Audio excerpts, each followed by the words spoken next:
اور اب ہم داخل ہو رہے ہیں اس جمعے میں کہ اس سال یہ آخری جمعہ ہے جس میں ایک نیکی کا ثواب 70 ملٹیپلائی بائی 70، یعنی ویسے بھی جمعے کو 70 ہے تو پھر 70 پہ 70 رمضان المبارک میں.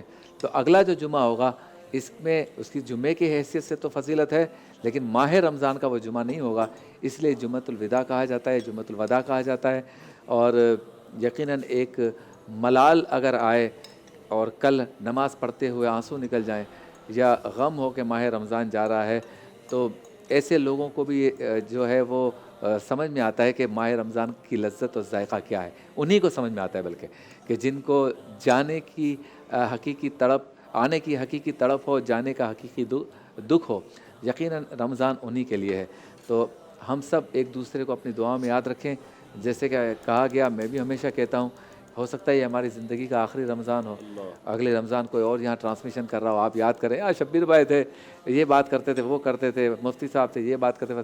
کتنے لوگ اس رمضان میں انتقال کر کے، آج مفتی احمد میاں برکاتی صاحب کا انتقال ہو گیا، بہت بڑے عالم دین بھی تھے، بڑا خانوادہ تھا، بڑا سلسلہ تھا، اور اللہ تعالیٰ ان کی مغفرت فرمائے، بے حساب مغفرت فرمائے. اور دیگر ہمارے دوستوں کا بھی انتقال ہوا اس رمضان میں. تو دیکھیے یہ تو ہم یہ کہہ رہے ہیں کہ آخری رمضان ہو، یہاں تو پتہ ہی نہیں تھا کہ 27ویں شب بھی دیکھی جائے گی کہ نہیں. اور ابھی میں آپ سے بات کر رہا ہوں جمعۃ الوداع کی، پتہ ہی نہیں ہے کل جمعے کی نماز بھی ہم پڑھ سکیں گے نہیں پڑھ سکیں گے.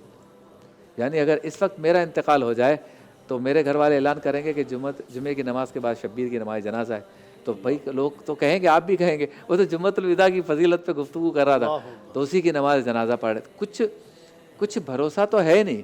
ہم باتیں ٹارزنوں والی کر رہے ہیں، جیسے میرے جیسا پلانر کوئی نہیں ہے، میں ایسا کر دوں گا، عید کے بعد میرا یہ پلان ہے، اگلی عید کو یہ، اگلے سال یہ، قسطوں پہ 6 سال کی قسطوں پہ گھر بنگلے گاڑیاں خرید رہے ہیں. 6 سال کبھی کبھی تو چلو کر تو رہے ہیں دنیا داری کے اعتبار سے، لیکن کبھی کبھی میں سوچتا ہوں کہ یہ ہم کیا کر رہے ہیں، مطلب پتہ ہی نہیں ہے، 6 سال 6 منٹ کا پتہ نہیں ہے، لیکن دنیا داری یہ کر رہے ہیں.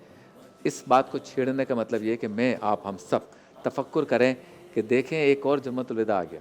میری زندگی کا شاید یہ 54واں جمعۃ الوداع ہوگا، کسی کا 52واں ہوگا، کسی کا 45واں ہوگا، کسی کا 30واں ہوگا، کسی کا 75واں ہوگا، کسی کا 95واں ہوگا. آخری تو ہے، کبھی تو آخری ہو سکتا ہے. تو یہ سوچ کر، اور پھر ماہ رمضان کے جانے پر دیکھیں مہمان یہ کیسا مہمان ہے جو دے کر جا رہا ہے.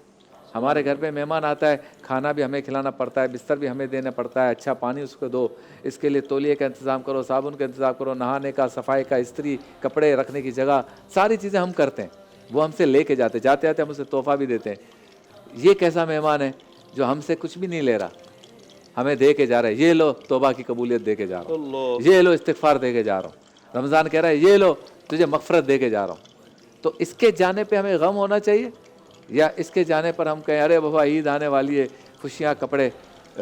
اب جب ہم میچور نہیں تھے نا تو ہمیں بھی یہ تھا کہ عید کو مد نظر رکھے، سامنے عید نظر آ رہی. اب میچور ہو گئے، علماء کی صحبت مل گئی، تو اب یقین کریں کہ رمضان جب جا رہا ہوتا ہے تو دکھ ہوتا ہے کہ ہم عید کی کیا تیاری، پھر عید کو 3-4 دن نکل گئے، پھر کیا کریں گے. آپ سوچیں سناٹا کتنا، ہمارے دسترخوان پہ کتنا سناٹا ہو، ہماری سحریاں ختم، ہماری تراویحاں ختم، مساجد کی رونقیں ختم. کیا بس آپ سے ذکر کروں